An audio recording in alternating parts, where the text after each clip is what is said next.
Hello, everybody. This is Gerald Celente, and once again, we are honored today to have with us a man of men, someone who knows the Constitution and the Bill of Rights like nobody else that I know. And if you could find anybody that knows it better than Judge Andrew Napolitano, please let me know. And each week, he talks about the Constitution and the Bill of Rights and how our rights have been robbed from us and continue to be lost. And Judge, thanks for being here today. You have another article that's coming out tomorrow, No Warrant, No Problem. And it's about how there used to be a thing called the Fourth Amendment that seems to not exist anymore. Could you explain it, please? Well, the Fourth Amendment, thank you, Gerald, and thanks for the kind introduction. As people watching us now undoubtedly know, the Fourth Amendment was written to secure the right to privacy. It expressly guarantees that right and expressly says the government can only interfere with that right when it gets a search warrant based on probable cause of crime sworn to under oath to the judge who signs the warrant. So when the feds want to surveil us and they don't have evidence of crime, but they just have an insatiable attitude for information about us, here's what was revealed last week. Avril Haines, not well known to the public, but Joe Biden's director of national intelligence. She's the nominal boss of the 16 federal spying agencies that the government acknowledges, delivered a report to the Senate in which she revealed that her agencies regularly purchase data about us from the entities with which we are unwitting custodians. As an example, they want to know where I drove my truck in the past 2 weeks. They will go to General Motors and say there's a computer chip in Judge Napolitano's truck. Download the computer chip and send us a bill. And General Motors will say, well, he voluntarily drove the truck. He's voluntarily telling us where the truck is going. So yeah, we'll give you that information. That is doing indirectly by buying it from a private entity what they could never do directly, getting a search warrant because they have no evidence of crime. So they do this in massive numbers. It's massive warrantless spying, from the manufacturer of your motor vehicle to your computer telecom, to your bank, to anybody else that has records about you. And she revealed it. Did anybody in the Congress complain? One senator, a hard lefty, who's very good on civil liberties. He's terrific on civil liberties and privacy. Senator Ron Wyden, the only one who complained. They should strip from the budgets of these intelligence agencies all funds to do this. They should fire and have prosecuted anybody who does this. It is a blatant violation of their oaths to uphold, protect, and defend the Constitution.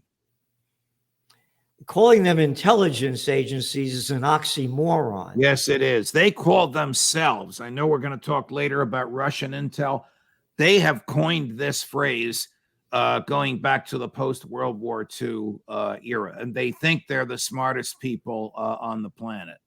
What they have, of course, is dirt, personal baggage on members of Congress, so their budgets never decrease; they always increase. And what have they done? Tell me what great things these so-called intelligence agencies have accomplished. Oh, what did they do on 9/11? They were asleep at the switch when the country was attacked. What have they done? They spy on each other. It's games that they play. I've been asking my intel guys this week, does the CIA spy on President and Mrs. Biden in the White House? They don't want to answer that. These are guys that you and I know, like Phil Giraldi. They don't want to answer that. But because the intelligence community, lowercase or uppercase I, because that's proper noun, it doesn't describe their intellect, has such a voracious and insatiable appetite for personal information about us that they will go to these links. This is a fishing net. Let's just put a fishing net out there, see what we can find on Celente, see what we can find on RFK Jr., see what we can find on Judge Napolitano.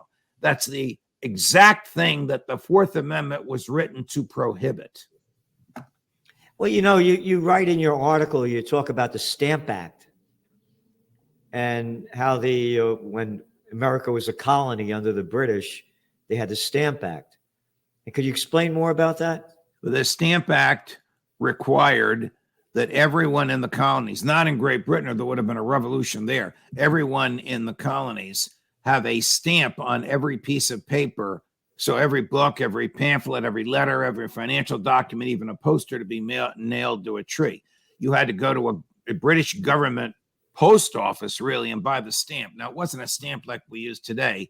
It was more akin to a rubber stamp, which they put on with a stencil, and it was a British regal insignia. So the issue is, how did the British government 3,000 miles away know if their colonists were complying with the Stamp Act? They gave British agents and soldiers general warrants. A general warrant says search where you want, seize whatever you find. It doesn't specifically describe the place to be searched or the person or thing to be seized. It isn't based on probable cause of crime. It's based on government need. What the hell kind of a standard is government need? Whatever the government wants, it'll claim it needs. The government wanted to get into the homes of the colonists under the pretext of looking for the stamps. What were they really looking for? They were looking for revolutionary materials so they could predict who was going to foment resistance to the king. A group of students at the College of New Jersey, which eventually became Princeton, did some math and figured out that it cost more to enforce the Stamp Act than was generated by sales of the stamp. Now, what kind of a revenue generating measure costs more than they bring in? One whose goal is not revenue, but whose goal is to get inside the colonists' homes. The Fourth Amendment was written to assure that that would never happen here. It's happening here digitally. So it's the Stamp Act 2.0.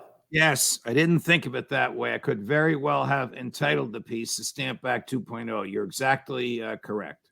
So what has happened, as I see it, is that the United States has become the country that our founding fathers fought against. Yes. And it's the mentality of Great Britain, those lovely, lovely Brits who speak so properly, and the sun never set on the British Empire as they slaughtered millions of people around the world and stole whatever they wanted and killed whoever they wanted to. But Exactly you have to right. say it properly. And that's become America. Yes. What's your favorite war? You like the Vietnam War? No, I like the Iraq War. I like the second Iraq War better than the first Iraq War. I like the Afghan War. How about the Libyan War? Hey, about that Yugoslavian War? What Yugoslavian War? Oh, you mean when NATO, when Bill Clinton attacked Yugoslavia and destroyed the place? Mm-hmm. Oh, forget that. Don't even talk about that.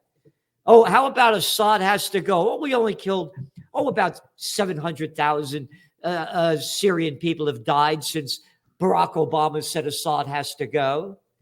We become the country that our founding fathers have fought against. They've robbed us of our rights every week. Every week, you are writing about how they've robbed our constitutional rights.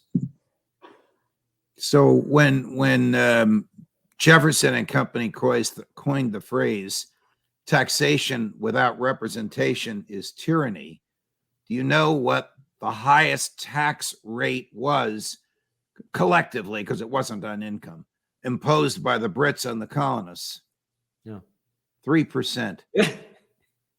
Today, if you lived in New York City and made a good income, it would be about 59%. Yeah, and that's something.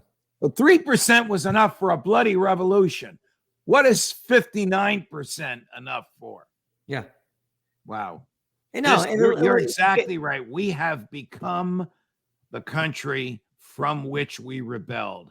Yep. Far worse, far less freedom, far more confiscatory taxes, far heavier and intrusive government than Jefferson and Madison could ever have imagined. Look what they did with the COVID war crap. Correct. Close down your business. I'm the governor. I'll tell you what to do. Look at that little piece of crap you got over there, that little Murphy boy. Oh, where did he come from? The Goldman Sachs gang? Yep. Oh, Yep. yeah. How about that arrogant little boy we had over here, Andy Cuomo? I'm a daddy's boy. I'm renaming the Tappan Zee Bridge after my daddy. Close your business down. I'll tell you what to do. Yes, sir. I'm going to tell you, Judge. You know what's happened in America? There's no fight. The people have lost their fight. They're not fighters. Well, somebody who's willing to fight on all of this is giving Joe Biden and company sleepless nights, and that's Bobby Kennedy Jr. He's now up to 26% of Democrats, and that's before Joe tripped and fell and claimed he fell on a sandbag, which wasn't there. That's before Joe, on the day his Secretary of State returned home from trying to patch up differences with China, called the president of China a dictator. Yeah. That's before Joe ended a speech on Second Amendment rights, which he doesn't believe in, with God Save the Queen. All this stuff is giving the Democrats conniptions and Bobby poll numbers that they cannot overlook. Well, you know me. I was the first guy to call it. I said yes, you were. RFK Jr. and Judge Andrew Napolitano for vice president. I said that going back to what, November of last year? Yes, you did. In those days, you could only whisper it to me. Now we talk about it openly. I said it on the air a number of times. No, it's like the videos of me saying it over and over again. Right. You know, Judge, you were talking about Joe Biden before. Look what just happened with Hunter Biden over there. Yeah. He got a slap on the wrist for the crimes that he committed. So the taxes that he failed to report, the taxes were 1.4 million. I don't know what the base income was. You could do the math. It must have been 5, 6, 7, 10 million for the taxes to be 1.4, depending upon. Stop right there. You're saying that he had made like $10 million? Well, I don't know the number, but whatever that number is, the IRS calculated based on his pattern in the past of his deductions, whether he has legitimate business deductions or not, that his tax bill would be 1.4. So he still owes the taxes, but the rest was a slap on the wrist. He pleads let's guilty. Stop at the taxes. How does this guy earn that kind of money? Because his last How name does he earn that kind of money? How does he earn that kind of money? Well, he must have parlayed his last name as the Trump kids did, as people do when their daddies are in power. He was at one point paid $50,000 a month by a natural gas company called Burisma. I don't know what services he could possibly have provided that were worth $50,000 a month other than his name on some literature. His father was the vice president of the United States at the time. The Republicans claim that this was a scheme to bribe Joe. Unfortunately for human justice, even if everything the Republicans say is true, the statute of limitations has expired. It will crush what legacy he may have left, but it's not going to take away his liberty. He can't be prosecuted for it. That is Joe or Hunter. They did commence the prosecution on his tax issues because the statute of limitations is different. It's 20 years on income tax evasion. It's only 5 years on bribery. You know, going back to Burisma Energy, that was the Ukrainian company, a natural gas company, that, by the way, there was somebody else involved in that too, that was making money sitting on the board of directors. That other arrogant boy, that John Kerry's stepson, Christopher Hines from the Hines 57 family, also got dough from that. Wow. He was part of that deal. And again, going back to what happened, Hunter Biden, again, it's one big club and you ain't in it, as George Carlin said. He gets a slap. If I'm caught, I had pull over, your back light wasn't on, over your license plate. Where were you? How many drinks did you have? Stand on your head. Repeat the alphabet backwards. We're taking you to jail. You're 0.1% over the limit. But hey, Hunter Biden, give him a slap on the wrist. Well, this will make you even more aggravated. The gun charge is not a guilty plea. So he's accused. It's actually not a gun charge. It's actually perjury. So when you go to buy a gun legally, even in states where you can just buy it in a store and put it on your belt, you do have to fill out at least a federal form in which they ask you if you're a habitual drug user. When he filled out that form in Delaware, he said no. Then he wrote his autobiography, and he published in the autobiography that he is a habitual drug user. So the feds charged him with perjury, lying under oath to the federal government, because you have to swear under oath on this document about whether or not you're a habitual drug user. On that charge, they are giving him a pretrial intervention, meaning they will monitor him for 2 years. If he doesn't commit a crime and if his urine doesn't show any traces of drugs, then that charge will be dismissed as if it had never been filed. That's about as good a deal as you can possibly get. So 2 misdemeanor, failure to pay tax or failure to report tax in a timely income in a timely manner, and 1 pretrial intervention, total of 2 years of probation. So, Now, Biden's people will say, we didn't negotiate this. It was negotiated by a Trump-appointed Republican U.S. attorney. That is true. It is also true that the level of these crimes did not require, the resolution of these crimes did not require the approval of the attorney general.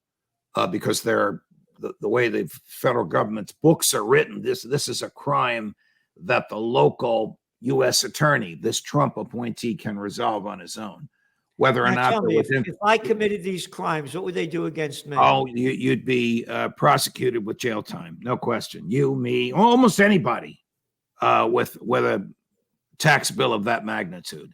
And that's why we have these T-shirts. Hey, politicians, who the F are you to tell me what to do? And that's who these people are. You got to get Bobby. You got to get Bobby Kennedy to wear that T-shirt. And you can get these by going to trendsjournal.com, and go to it just hit shop. So, Judge, in closing up, your hand, did you model for this, or is that somebody else? Those fingers look bigger than yours. Yeah, no, they're not mine. But by the way, that was my cousin Elizabeth's idea.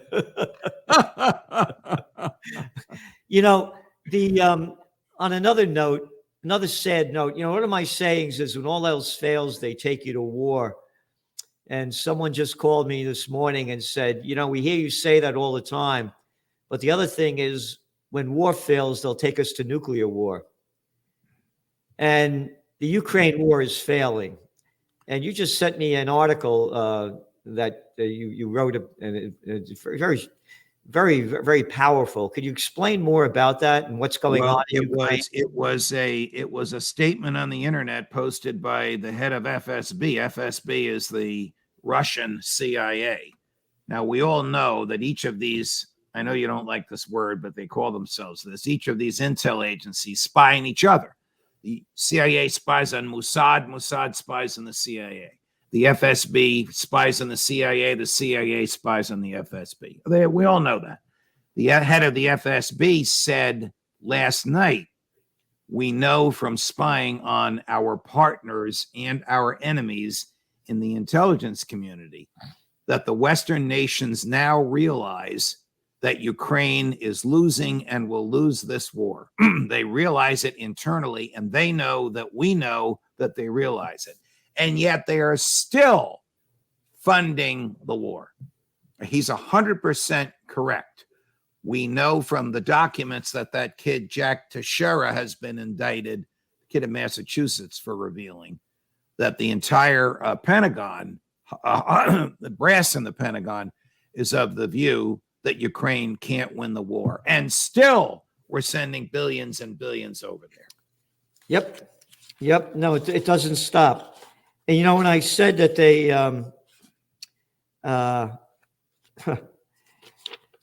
when all else fails, they take you to war, a nuclear war. On Business Insider, they've been, over the last, twice this month already, they've had headline stories on what to do in case there's a nuclear attack in a city near you. These are one of the headlines. Oh God, what do you do? You ready? This is June 16th, so this isn't ancient history. Where to find food and water that's safe to eat in the event of a nuclear apocalypse.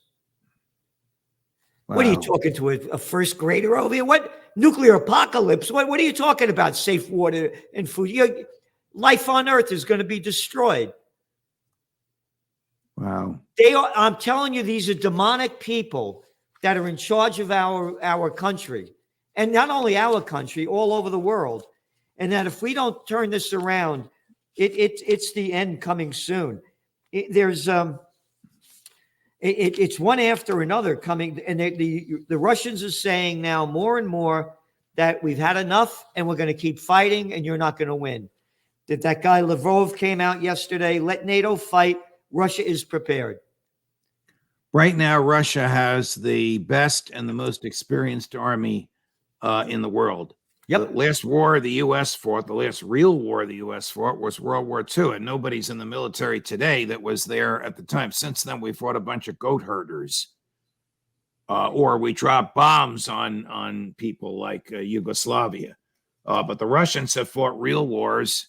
They're very well trained and very well armed, no matter what General Petraeus said, and they're very well led. That's another Petraeus betrayed us. You got it wrong. Another arrogant boy. Betray us. Oh, that was the clown boy. And what was it called? The Afghan troop surge? Yes. Yeah. Oh, and how we're going to be so successful? That betrayed us? The same guy last week from his beautiful office at Kohlberg Kravis Roberts financial house said Ukraine's in good shape. Ukraine's going to win the offensive. Just give them a little time. I have scratched my head and wonder why he does that. He's out of the game. He's no longer a general. He knows that we know that what he's saying is not true. I don't know what he gains by this. We got a bunch of slime balls in charge. And again, you said he's with KKK. How about FUCK? These are all, when we were young guys, there were no venture capitalists. There were no hedge funds. There were no private equity groups. They didn't exist when we were young guys. They're taking over the world. The rich are in charge of everything. The multi-billionaires and multi-millionaires. And what is it? There's a guy with, I got to be careful because I just saw an article that came out that they're watching out for people that come out against the people like Miley. That's our, the head of what was it? Chair of the Joint Chiefs of Staff? Yeah. Or right. Austin Powers. Yeah. White Austin. Scott Ritter. They're going to come after you. Scott Ritter is called General Miley a liar. Yep.